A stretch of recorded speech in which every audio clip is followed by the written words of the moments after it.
So I'm gonna let y'all in on a secret. I really don't deserve to be here. And I think I cheated my way into the room. I don't really think that I'm qualified. That is some crazy stuff, ain't it? Ain't that crazy? So then how am I here? I want you to tell me. You, everybody, tell me how I'm here. How am I here as a third year medical student? If I didn't deserve it, if I cheated, and if I'm unqualified, you teach me, okay? Because I'm gonna finish my grocery shopping and then we're gonna get back to it. Thanks.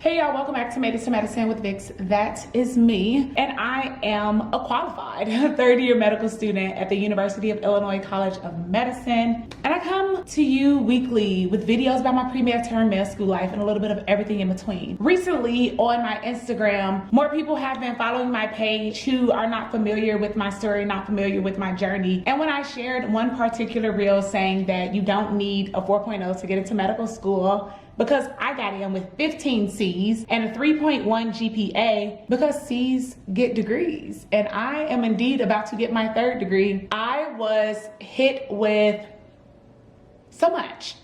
And in today's video, I'm just really gonna talk about my feelings towards the things that some people had to say. I actually don't want to go back and read the comments again because I don't want to. But something that did stand out was one comment that I in turn made another reel on, was saying that I got in because of diversity, equity, and inclusion, as they just put DEI and AA, which is affirmative action. So I am a numbers girl, which means I'm a facts girl, I'm a stats girl. So I'm going to read to you all the definition of DEI and talk to you about who benefited most from affirmative action. So maybe we can put this to rest, but trolls gonna be trolls and they're still gonna say whatever they want to say. But at least y'all can be educated and informed to move however you so choose after you get this bit of information. Before we get into that, do me a favor, hit the like button, hit the subscribe button.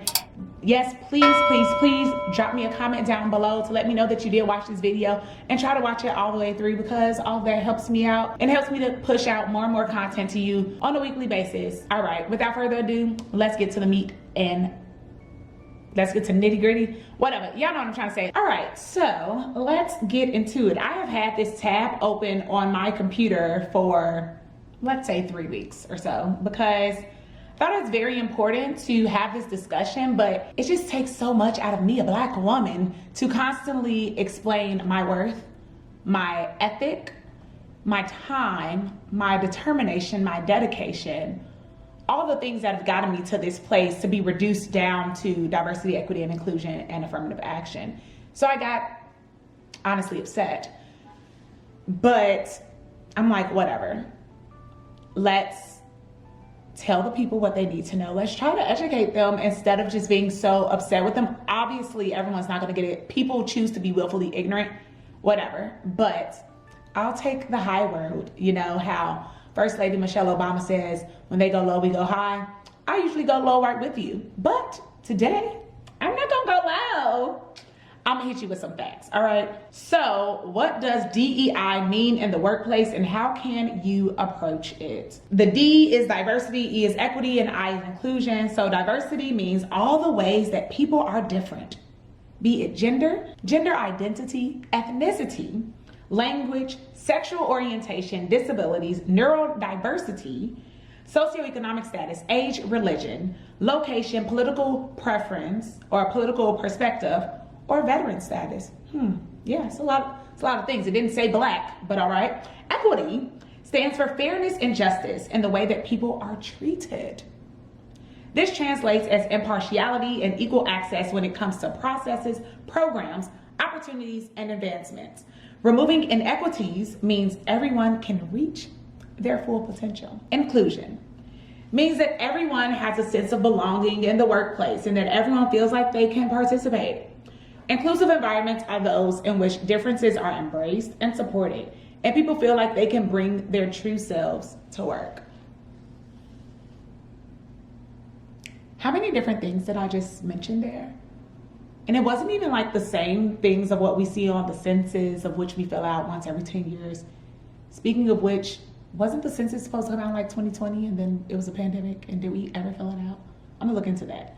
But on there, it's just like race or ethnicity, gender, socioeconomic status, and that's about it. Here, it talked about religion, political perspective, neurodivergence, disabilities, veterans, all these different things.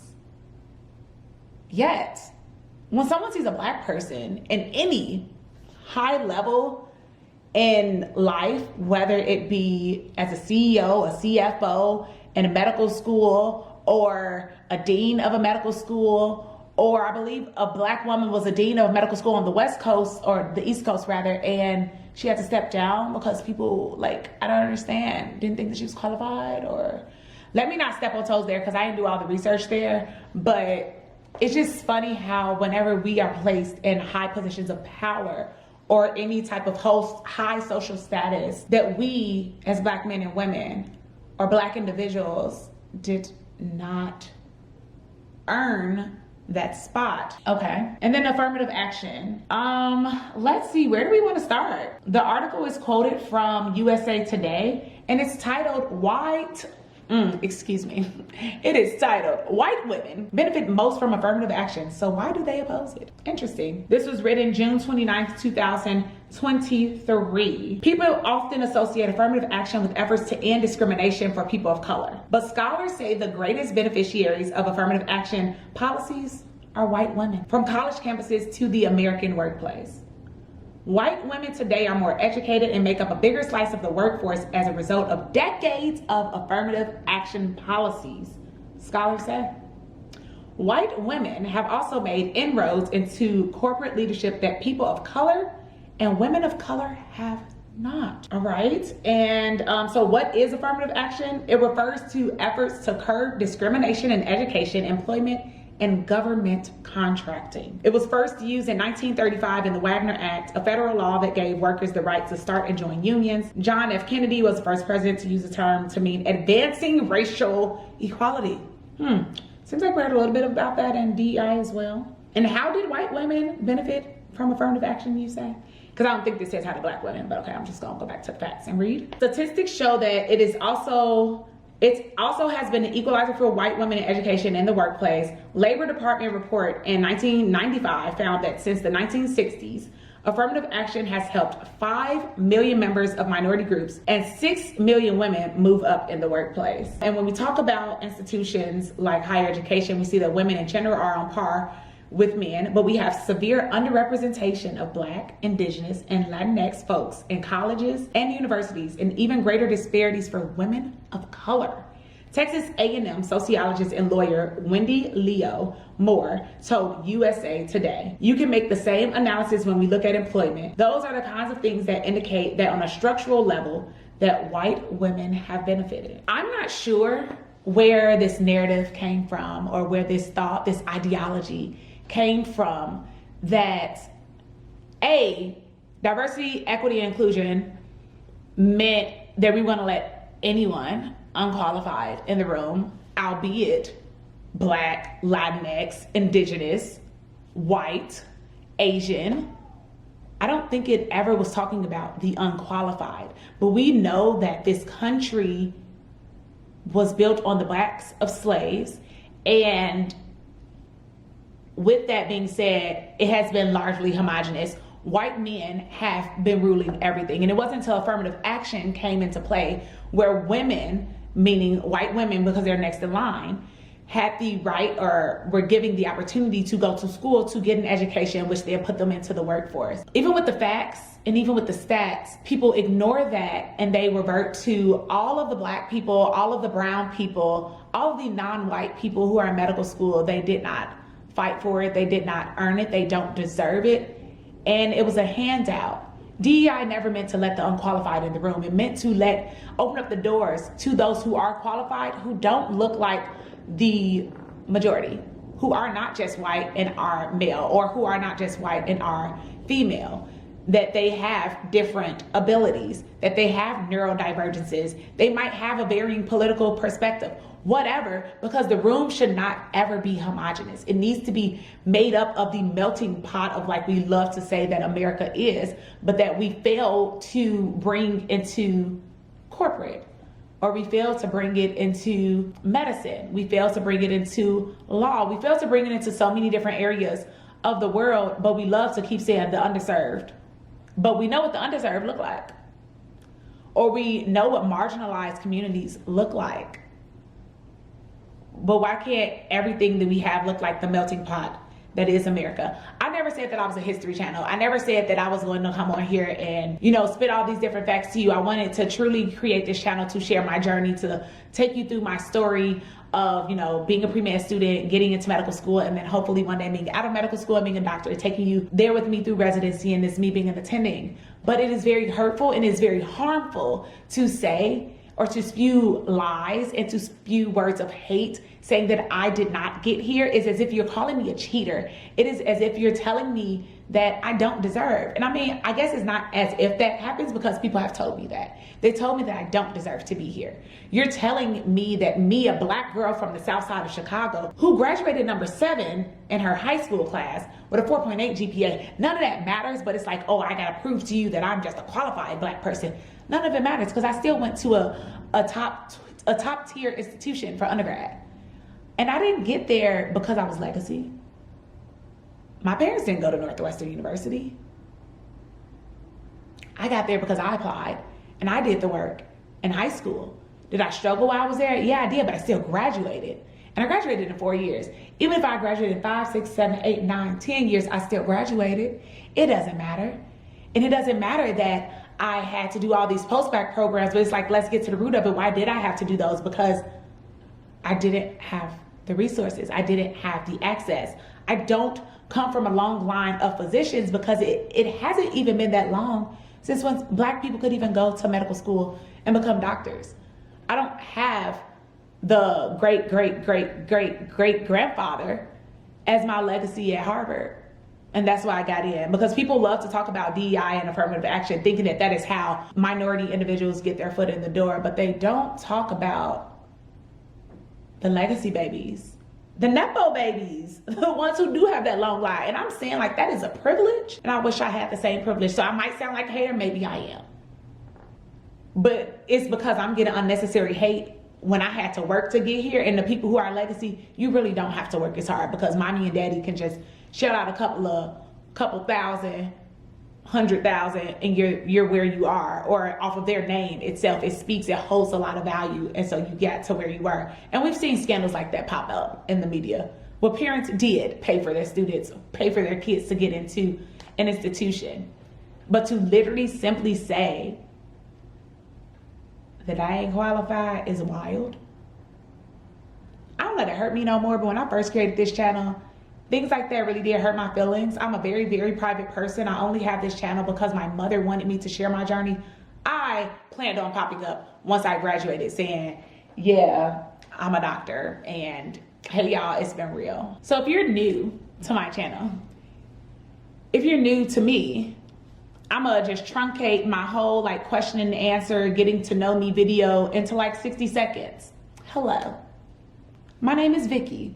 I am from the south side of Chicago, born and raised, grew up in Chicago public schools my entire life until I went to Northwestern, a private institution, for college. I was hit with racism there when I first attended, or when I first arrived, with my advisor telling me that I would never get accepted to medical school because I was on my iPod Touch during orientation, of which an orientation session I'd already sat through because I did a summer academic workshop.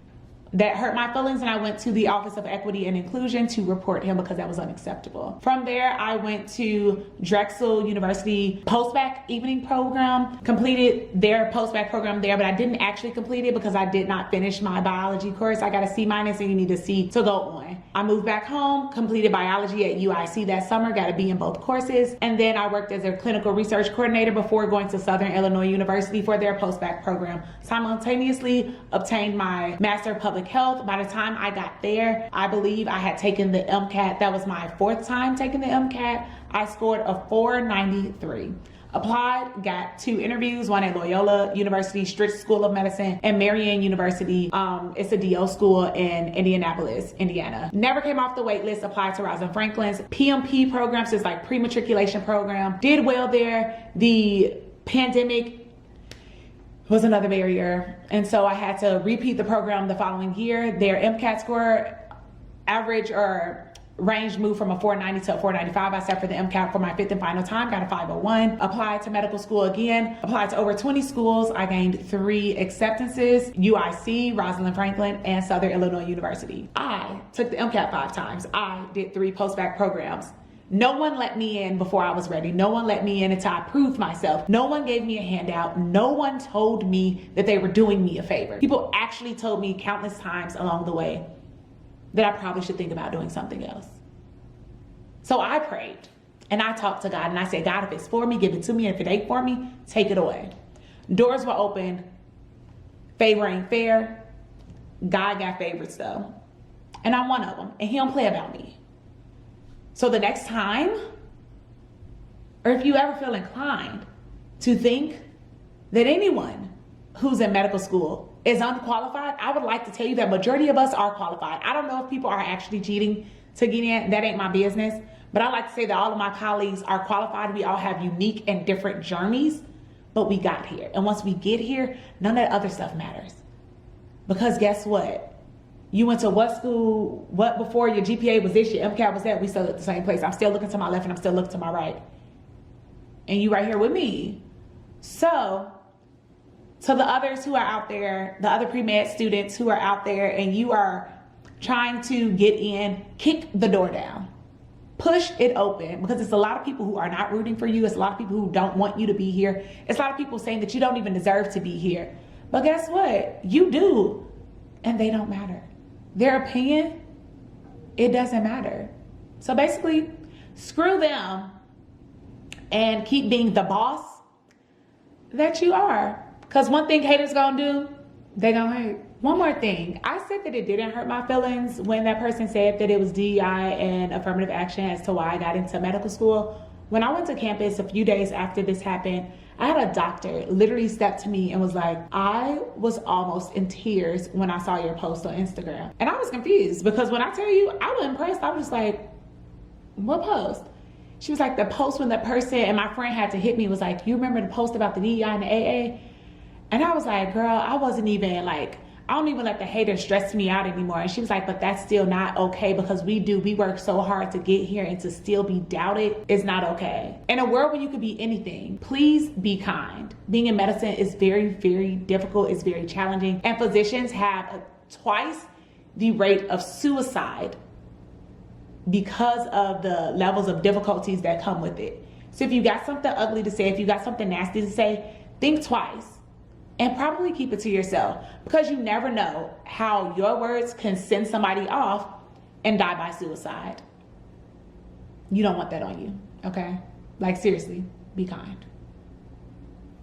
So, to everyone who thinks just because I took the MCAT 5 times, did 3 post-bac programs, got a master in public health, am deferring my graduation, won't be graduating in May of 2025, but will be graduating in December of 2025.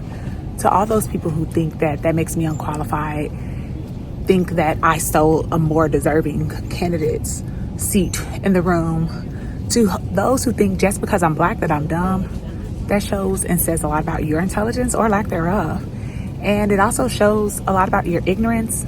Maybe a little bit of your racism slip is showing, your misogynoir, and it's time for me to finally put these rumors to rest and say, I don't care anymore what you say, what you think. It is irrelevant, because guess what? You don't matter. And you also are not that bright. Because when you thinking those things about somebody who bust her butt to get to where she is and is continuing to do it for the people who look like me because of race concordant visits, those end in better patient outcomes. And at the end of the day, that's who it's for. It's for the patients. Y'all, be for real, because I'm not about to do this anymore. We're not gonna play. So let's just say that this is the last time we gonna talk about it, okay? Because it's done. It's a wrap. Thanks.